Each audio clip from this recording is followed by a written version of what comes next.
रात के सफर में जो सबसे बड़ा डर होता है वो होता है अनदेखा खतरा। वो ताकत जिसे हम समझ नहीं पाते, लेकिन जिसका असर इतना गहरा होता है कि इंसान की रूह तक कांप उठे।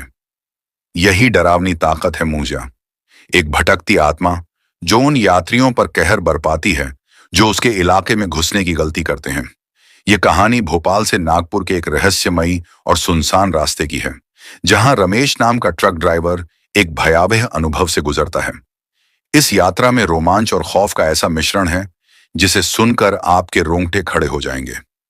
रात के करीब 11 बजे रमेश ने भोपाल से अपना ट्रक स्टार्ट किया। उसके पास सामान से भरा ट्रक था जिसे नागपुर तक पहुंचाना था। शॉर्टकट के चक्कर में उसने पेंच के जंगल से होकर गुजरने का मन बनाया, लेकिन यह वही रास्ता था जहां लोग मुंहजिया के खौफ से कांपते थे। गांव के एक बुजुर्ग ने रमेश को चेताया था, इस रास्ते से मत जा बेटा, वहां जो जाता है वो कभी सही सलामत लौटकर नहीं आता। रमेश ने बुजुर्ग की बात पर हंसते हुए कहा, भूत प्रेत सब बकवास है, मैंने अब तक कुछ नहीं देखा और ना ही देखूंगा। लेकिन उस रात उसे यह गलती बहुत महंगी पड़ने वाली थी। रात की खामोशी में ट्रक का इंजन गुर्राता जा रहा था। जंगल में घुसते ही रमेश को महसूस हुआ कि कुछ तो गड़बड़ है। पेड़ ऐसे झूल रहे थे जैसे हवा में नहीं बल्कि किसी अदृश्य ताकत से हिल रहे हों। अचानक ट्रक की हेडलाइट के दायरे में एक परछाई आई। वो एक आदमी था, दुबला पतला, बिखरे बाल और चेहरे पर अजीब सा भाव। रमेश ने हॉर्न बजाया, लेकिन वह आदमी टस से मस नहीं हुआ। जैसे ही रमेश ने ट्रक उसके पास ले जाकर देखा, वह गायब हो गया। ठंडा पसीना रमेश की रीढ़ तक उतर गया। उसे यह एहसास नहीं था कि उसने मूंजा के इलाके में कदम रख दिया है। रमेश ने ट्रक को तेजी से भगाया, लेकिन अजीब घटनाएं शुरू हो गईं। इंजन अटकने लगा और हेडलाइट अचानक बंद हो गई। तभी उसे ट्रक के शीशे में पीछे से किसी की परछाई दिखी। वही आदमी जो पहले सड़क पर खड़ा था, लेकिन अब उसकी आंखें लाल थीं और चेहरा बेहद भयानक था। मूंजा ट्रक पर चढ़ने की कोशिश करने लगा। रमेश ने अपनी पूरी ताकत से ट्रक चलाया, लेकिन मूंजा ने खिड़की पर दस्तक देना शुरू कर दिया। उसकी उंगलियों से शीशे पर गहरी खरोंचें बनने लगीं। रमेश का कलेजा मुंह को आ गया, लेकिन उसने हार नहीं मानी। उसने जोर से चीखते हुए इंजन पर प्रेशर दिया और ट्रक हवा से बातें करने लगा। रमेश ने महसूस किया कि मूंजा उसके साथ खेल रहा है। वह कभी ट्रक के आगे प्रकट होता, कभी पीछे। अचानक ट्रक के टायरों से अजीब सी चीखें आने लगीं, जैसे कोई उसे खींच रहा हो। ट्रक का हर नट और बोल्ट थरथरा रहा था, मानो मूंजिया ने पूरे ट्रक को अपने जादू से जकड़ लिया हो। रमेश ने डर के मारे भगवान का नाम लेना शुरू किया, लेकिन मूंजिया की भयानक हंसी उसके कानों में गूंजने लगी। वह महसूस कर रहा था कि उसकी सांसें भारी हो रही हैं और उसे लगने लगा कि अब वह इस सफर का हिस्सा नहीं बचेगा। जंगल के आखिरी छोर पर एक पुराना मंदिर था। गांव वालों का मानना था कि यह मंदिर ही मूंजिया के प्रकोप से बचा सकता है। रमेश ने जैसे तैसे ट्रक को मंदिर की ओर मोड़ा। जैसे ही उसने मंदिर के दरवाजे को पार किया, ट्रक का इंजन अपने आप बंद हो गया और चारों ओर अजीब शांति छा गई। रमेश ने पीछे मुड़कर देखा। मूंजिया मंदिर के बाहर खड़ा था, लेकिन अंदर आने की हिम्मत नहीं कर पा रहा था। उसकी लाल आंखें अब गुस्से और दर्द से भरी थीं। वह धीरे धीरे अंधेरे में गायब हो गया और रमेश ने राहत की सांस ली। गांव के बुजुर्गों ने रमेश को समझाया कि मूंजिया की आत्मा किसी भयंकर दुर्घटना में मरी थी और उसका अंतिम संस्कार ठीक से नहीं किया गया था। तभी से उसकी आत्मा भटक रही थी और वह उन लोगों को अपना शिकार बनाती है जो उसके इलाके में घुसते हैं। रमेश ने उस दिन के बाद कभी भी रात में ट्रक नहीं चलाया और हमेशा सुनसान रास्तों से बचने की कोशिश की। वह जान चुका था कि भूत प्रेत केवल कहानियों का हिस्सा नहीं होते, वे असलियत में भी मौजूद होते हैं। इस कहानी से यह साबित होता है कि हमें उन चेतावनियों को हल्के में नहीं लेना चाहिए जो हमें बड़े बुजुर्ग देते हैं। मूंजिया केवल एक प्रेतात्मा नहीं है, बल्कि यह उस खौफ का प्रतीक है जो अधूरी इच्छाओं और दुखों से जन्म लेता है। रमेश ने भले ही मूंजिया से उस रात अपनी जान बचा ली थी, लेकिन वह अनुभव उसकी रूह में समा गया था। वह अब हर रात सपनों में उसी लाल आंखों वाले भूत को देखता जो ट्रक के शीशे पर अपने नाखूनों से खरोंचें डाल रहा था। रमेश ने ठान लिया था कि वह फिर कभी पेंच के जंगल के रास्ते नहीं जाएगा, लेकिन किस्मत हमेशा वैसी नहीं चलती जैसा हम चाहते हैं। कुछ महीनों बाद रमेश को एक बार फिर नागपुर से भोपाल लौटने का काम मिला। इस बार भी उसे वैकल्पिक रास्ते से ही जाना था, जो पेंच के जंगल के बीच से गुजरता था। चाहकर भी वह इस काम से इनकार नहीं कर पाया, क्योंकि ट्रांसपोर्ट कंपनी ने साफ कर दिया था, यह लोड समय पर पहुंचना जरूरी है। रात के 1 बजे रमेश ने भारी मन से ट्रक को उसी सुनसान रास्ते पर दौड़ाना शुरू किया। सड़क पहले से भी वीरान थी और पेड़ अब और ज्यादा भयानक लग रहे थे, मानो किसी अनहोनी का इंतजार कर रहे हों। लेकिन इस बार रमेश अकेला नहीं था। उसका सहायक रवि भी उसके साथ था, जो भूत प्रेत की कहानियों पर यकीन नहीं करता था। डर मत भैया, मूंझा वूंझा सब बस कहानियां हैं, रवि ने हंसते हुए कहा। रमेश ने हल्की मुस्कान दी, लेकिन भीतर का डर अब भी बरकरार था। जंगल के बीच सफर करते हुए अचानक ट्रक की हेडलाइट के सामने एक महिला दिखाई दी। वह सफेद साड़ी पहने सड़क के बीच खड़ी थी और हाथ से इशारा कर रही थी, मानो लिफ्ट मांग रही हो। रवि ने खिड़की से झांक कर कहा, रात के इस वक्त जंगल में कौन भला इस हालत में होगा? चलिए छोड़ देते हैं। रमेश ने एक पल के लिए ट्रक रोका, लेकिन उसका दिल कह रहा था कि कुछ गलत है। जैसे ही महिला ट्रक के करीब आई, रमेश की रीढ़ में ठंडक दौड़ गई। उसके लंबे बिखरे बाल और उलझी हुई आंखें बेहद अजीब थीं। उसकी मुस्कान में एक सर्द खामोशी थी। आप लोग यहां क्या कर रहे हैं? उसने धीमे और डरावने लहजे में पूछा। रवि ने मजाक में कहा, हम तुम्हें घर छोड़ देंगे।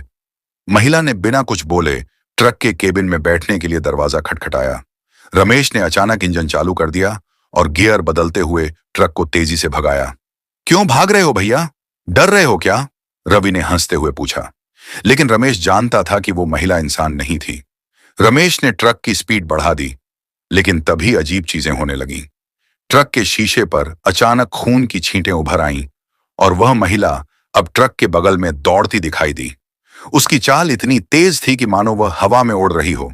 रुको, मुझसे भागकर नहीं बच सकते, वह जोर से चीखी और उसके शब्द रमेश और रवि के कानों में सीधे गूंजने लगे। ट्रक के अंदर का तापमान गिरने लगा और गाड़ियों की खिड़कियों पर बर्फ जमने लगी। रवि का चेहरा अब घबराहट से सफेद हो चुका था।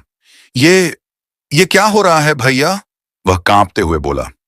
रमेश ने पसीने से भीगे हाथों से स्टीयरिंग पकड़े रखा, लेकिन तभी ट्रक के टायर अचानक रुक गए, जैसे किसी ने उसे जकड़ लिया हो।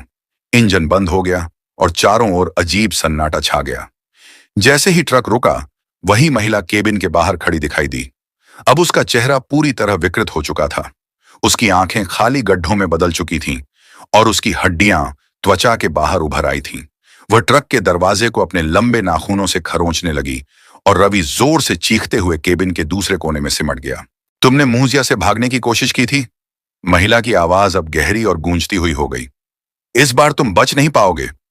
रमेश ने किसी तरह ट्रक स्टार्ट करने की कोशिश की, लेकिन इंजन ने जवाब दे दिया। तभी दरवाजा अपने आप खुल गया और महिला अंदर खींचने लगी।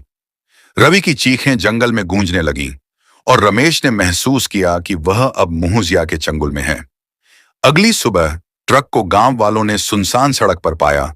रवि गायब था और रमेश बुरी तरह सहमा हुआ ट्रक के केबिन में बैठा था। उसकी आंखों में वो डर था जो मुहजिया से सामना करने के बाद हमेशा के लिए उसके साथ रह गया। रमेश ने इस घटना के बाद कभी ट्रक चलाने का काम नहीं किया। अब वह हर रात बुरे सपनों में उसी महिला और मुहजिया की छवि देखता है। यह कहानी यहीं खत्म नहीं होती। मुहजिया अब भी उन यात्रियों की तलाश में है जो उसकी सीमा में प्रवेश करते हैं। रमेश ने रवि को आखिरी बार ट्रक के केबिन में चीखते हुए देखा था। उस भयानक रात के बाद रवि का कभी पता नहीं चला। गांव वालों और पुलिस ने कई दिन तक जंगल की खाक छानी, लेकिन रवि का कोई सुराग नहीं मिला। रमेश की मानसिक स्थिति लगातार बिगड़ने लगी। वह दिन रात मुहजिया की छवि से पीछा छुड़ाने की कोशिश करता, लेकिन हर बार वह डर उसे और गहराई में खींच लेता। कुछ ही हफ्तों में रमेश ने ट्रक चलाना बंद कर दिया और अपने घर लौट गया। लेकिन उसके भीतर एक सवाल हमेशा कचोटता रहा। आखिर उस रात रवि के साथ क्या हुआ? उसने खुद से वादा किया कि वह कभी उस जंगल में वापस नहीं जाएगा, मगर क्या इंसान किस्मत से भाग सकता है? एक रात रमेश के पास त्रिलोक नाम का पुराना दोस्त आया, जो उसी ट्रांसपोर्ट कंपनी में काम करता था। त्रिलोक ने उसे बताया कि कंपनी ने उसे पेंच के जंगल के रास्ते से एक जरूरी लोड ले जाने का ऑर्डर दिया है। रमेश ने त्रिलोक को मना किया, उस रास्ते पर मत जा, मैंने अपनी आंखों से मौत देखी है। लेकिन त्रिलोक ने उसकी चेतावनी को हंसी में उड़ा दिया। डर के आगे जीत है भाई, त्रिलोक ने कहा। चलो तुम भी साथ चलो, तुम्हें एक बार फिर ट्रक चलाने का मौका मिलेगा। रमेश मन ही मन जानता था कि इस सफर में कुछ गलत होने वाला है, लेकिन वह रवि के बारे में जवाब जानने की उम्मीद में तैयार हो गया।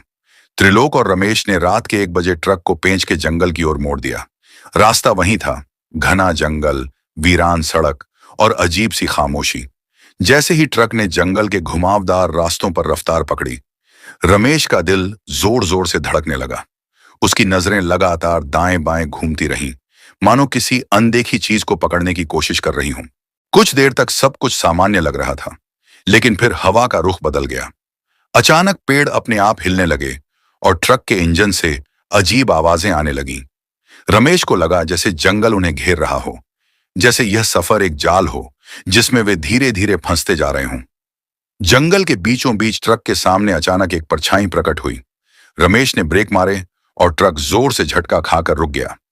सामने खड़ा व्यक्ति वही था, रवि। लेकिन यह रवि वैसा नहीं था जैसा रमेश ने उसे आखिरी बार देखा था। उसका चेहरा पीला और सूखा हुआ था, आंखें गहरी काली गुफाओं की तरह थीं और होंठों पर एक अजीब मुस्कान थी।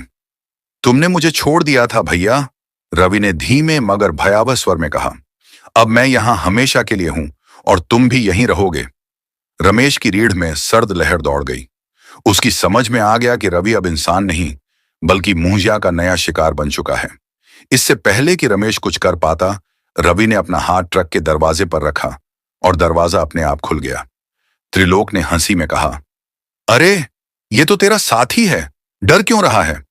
उसने रवि को ट्रक में बैठने का इशारा किया, लेकिन जैसे ही रवि ने त्रिलोक की ओर देखा, उसकी मुस्कान एक भयानक चीख में बदल गई। अचानक त्रिलोक हवा में उठ गया, मानो किसी अदृश्य शक्ति ने उसे पकड़ लिया हो। यहां से कोई नहीं बचता, रवि की गूंजती हुई आवाज चारों ओर फैल गई। त्रिलोक चीखता रहा, लेकिन उसकी आवाज धीरे धीरे कमजोर पड़ती गई। कुछ ही पलों में वह हवा में गायब हो गया, जैसे वह कभी वहां था ही नहीं। रमेश अब अकेला था और उसके सामने मुंजिया का चेहरा प्रकट हो चुका था। वह रवि के रूप में पूरी तरह से ढल चुका था। रमेश जानता था कि उसके पास ज्यादा समय नहीं है। उसने ट्रक के गियर बदले और इंजन स्टार्ट करने की कोशिश की, लेकिन तभी ट्रक के शीशे पर मुंजिया की लाल आंखें दिखाई दी। तुम मुझसे बच नहीं सकते, उसने कहा। रमेश ने अपनी आखिरी हिम्मत बटोरी और ट्रक को मंदिर के रास्ते पर मोड़ दिया, वही मंदिर जिसने पिछली बार उसे बचाया था। ट्रक जंगल की पथरीली सड़कों पर उछलता हुआ दौड़ने लगा और मुंजिया हर पल उसके करीब आता जा रहा था। मंदिर अब कुछ ही दूर था, लेकिन तभी ट्रक के टायर अचानक ब्लास्ट हो गए। ट्रक एक झटके से पलटने वाला था, लेकिन रमेश ने पूरी ताकत से स्टीयरिंग पकड़े रखा। मंदिर का प्रवेश द्वार बस कुछ ही मीटर दूर था। रमेश ने ट्रक को आखिरी बार झटका देकर मंदिर के भीतर धकेला। जैसे ही ट्रक ने मंदिर की सीमा पार की, मुंजिया के कदम रुक गए। वह दरवाजे के बाहर खड़ा होकर चीखने लगा, लेकिन अंदर प्रवेश नहीं कर सका। रमेश मंदिर के फर्श पर गिर पड़ा, थका हुआ मगर जिंदा। वह जानता था कि वह इस बार भी बच गया है, लेकिन अब यह साफ था कि मुंजिया का प्रकोप कभी खत्म नहीं होगा। वह हर उस व्यक्ति का पीछा करेगा जो उसकी सीमा में प्रवेश करेगा। इस भयानक सफर ने रमेश को जिंदगी का एक बड़ा सबक सिखाया। कुछ रास्तों पर जाना मौत को बुलावा देना है। उसने फैसला कर लिया कि वह अब कभी भी ट्रक नहीं चलाएगा और उन रास्तों से दूर रहेगा जहां मुंजिया का साया है। लेकिन क्या आप सुरक्षित हैं? क्या अगली बार जब आप किसी अंधेरी सड़क से गुजरेंगे, तब मुंजिया आपको छोड़ देगा, या वह एक और शिकार की तलाश में होगा? दोस्तों, अगला एपिसोड देखने के लिए हमारे चैनल को सब्सक्राइब करें और बेल आइकन दबाइए, ताकि आप हमारी हर नई डरावनी कहानी से जुड़े रहें। अगली बार हम लेकर आएंगे एक और रोंगटे खड़े कर देने वाली कहानी। क्या आप तैयार हैं?